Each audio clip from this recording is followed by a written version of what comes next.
Dobrý den, vážená komise, milí posluchači, mé jméno je Martin Chaloupka, jsem student na gymnáziu Brno-Řečkovice a dnes jsem si pro vás připravil prezentaci na téma přínosy meziobecní spolupráce v Jihomoravském kraji. Tato práce spadá pod soutěžní obor číslo 13. Na úvod bych vás rád seznámil se strukturou mé prezentace. Nejdříve vám představím cíle práce, postup práce, zejména dvě stěžejní metody, a to polostrukturované rozhovory a dotazníkové šetření. A následně vám ukážu mapy mnou zkoumaných lokalit, čili dobrovolných svazků obcí nacházejících se v Jihomoravském kraji. A poté stěžejní výsledky výzkumu. Jako hlavní cíl práce jsem si stanovil identifikaci přínosů a bariér meziobecní spolupráce, ale také účast na vysokoškolském projektu. Také mým cílem bylo vyzkoušet si rozhovory s předsedy dobrovolných svazků obcí a získat vysokou návratnost u dotazníků. A v poslední řadě edukovat veřejnost o meziobecní spolupráci.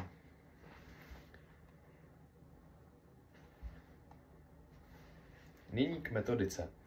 Moje práce vychází z dat vysokoškolského projektu interní grantové agentury Mendelovy univerzity v Brně, zkráceně z IGI. S jejich týmem jsem spolupracoval.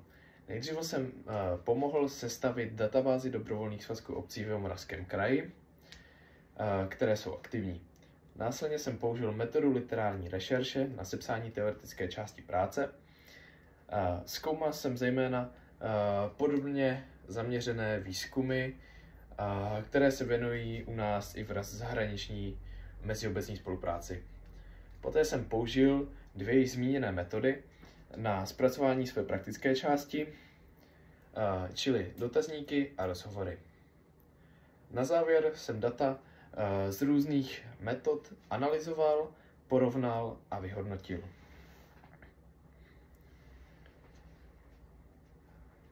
Dotazníkové šetření probíhalo s předsedy dobrovolných svazků obcí v Jihomoravském kraji. Počet oslovených byl 123 pomocí e-mailu a návratnost činila 22%. Dotazník byl tvořen pomocí Google Forms a otázky byly uzavřené i otevřené. A témata se týkala meziobecní spolupráce, jako například motivace obcí ke spolupráci, výhody a nevýhody meziobecní spolupráce, či bariéry rozvoje meziobecní spolupráce. Tato metoda byla provedena v únoru a listopadu 2024 pro lepší sběr dat a vyhodnocení proběhlo v Microsoft Excel. Témata rozhovorů byla podobná jako u dotazníku, jen se šlo více do hloubky. Počet oslovených respondentů byl 27. Celkem proběhlo 13 rozhovorů, 10 osobně a 3 online, a v rámci této práce SOČ byly zrealizovány 3 osobní rozhovory. Rozhovory byly s předchozím souhlasem respondentů nahrány a následně přepsány do textové podoby. A na závěr anonymně vyhodnoceny a porovnány s informacemi z dotazníkového šetření. Na tomto obrázku můžete vidět mapu dobrovolného svazku obcí Porta. Body vyznačují členské obce. Zde v Předklášteří tento dobrovolný svazek obcí sídlí. V rozhovoru respondent uvedl za výhody meziobecní spolupráce dotační a projektovou podporu a účast na společných projektech. Naopak za nevýhody uvedl především neochotu obcí spolupracovat. Kvalitu spolupráce zhodnotil tak, že se postupem času mění. Na začátku spolupráce byla velmi dobrá, nyní na nižší úrovni a také si myslí, že se možná spolupráce chýlí ke konci. Na tomto obrázku můžete vidět 3 členské obce dobrovolného svazku obcí Ponávka, a to Česká, Lekovice a Vranov, ve kterém se nachází sídlo dobrovolného svazku. Respondent z tohoto svazku uvedl jako výhody sdílení zkušeností a dovedností a finanční úsporu. Mezi nevýhody pak zařadil dlouhou dobu prosazení projektu a taktéž neochotu obcí spolupracovat. Kvalitu spolupráce zhodnotil velmi kladně. Poslední zkoumaný svazek byla cyklistická stezka Brno-Vídeň. Tento svazek je velmi konkrétní a členské obce jsou pouze ty, kterými cyklostezka vede.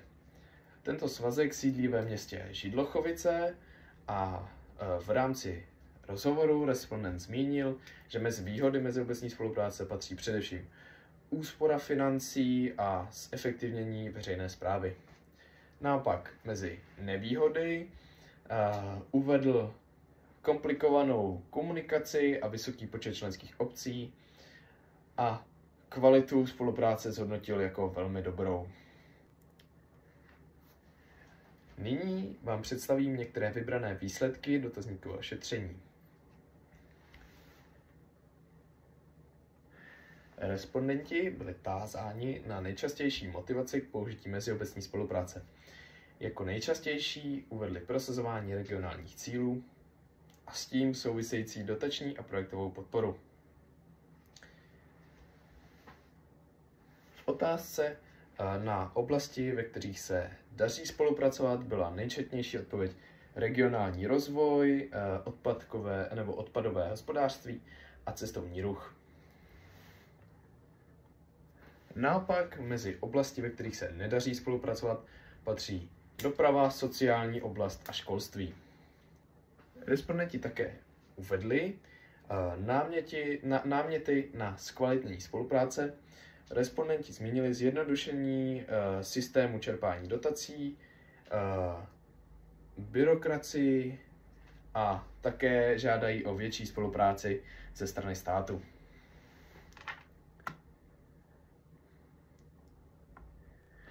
Na tuto stranu spolupráce, neboli na větší spolupráci ze strany státu, byla taktéž otázka.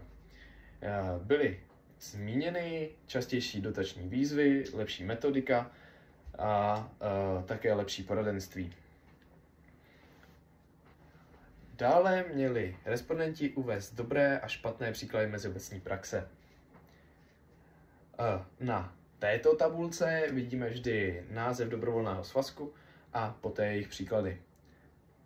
Na této konkrétně vidíme dobré příklady.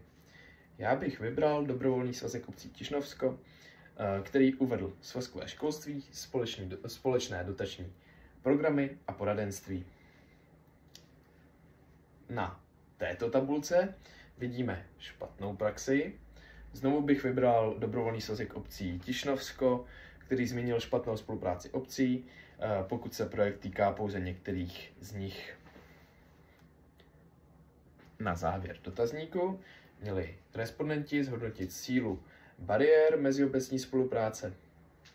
Největší problém byl nedostatek financí, složitá byrokracie a nadměrná legislativa, také malá podpora ze strany státu. Některé problémy na sebe navazují. Dám příklad.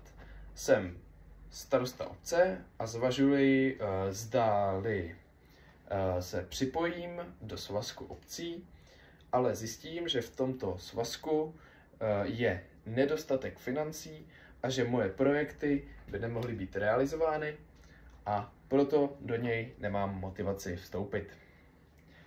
Na závěr bych rád podotkl, že všechny své cíle jsem splnil.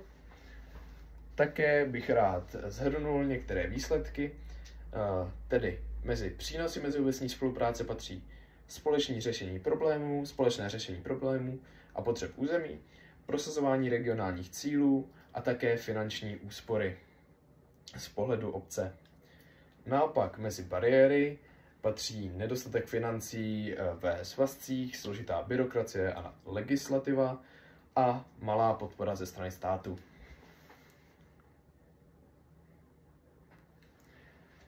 Na moji práci by šlo také navázat, a to uskutečněním tohoto výzkumu i v jiných krajích České republiky, popřípadě zvýšením počtu rozhovorů, Také by bylo zajímavé provést výzkum v jiných evropských zemích a následně porovnat výsledky s Českou republikou. Tímto slajdem bych rád poděkoval své externí konzultance, paní inženýrce Markétě Chaloupkové, PhD, za odborné vedení mé práce a cenné rady, také paní inženýrce Lence Dřínovské za spolupráci a interní vedení mé práce, také všem respondentům dotazníků a rozhovoru a v poslední řadě také vám za pozornost. Doufám, že vás toto téma zaujalo a že si z toho odnesete něco nového a přínosného. Děkuji.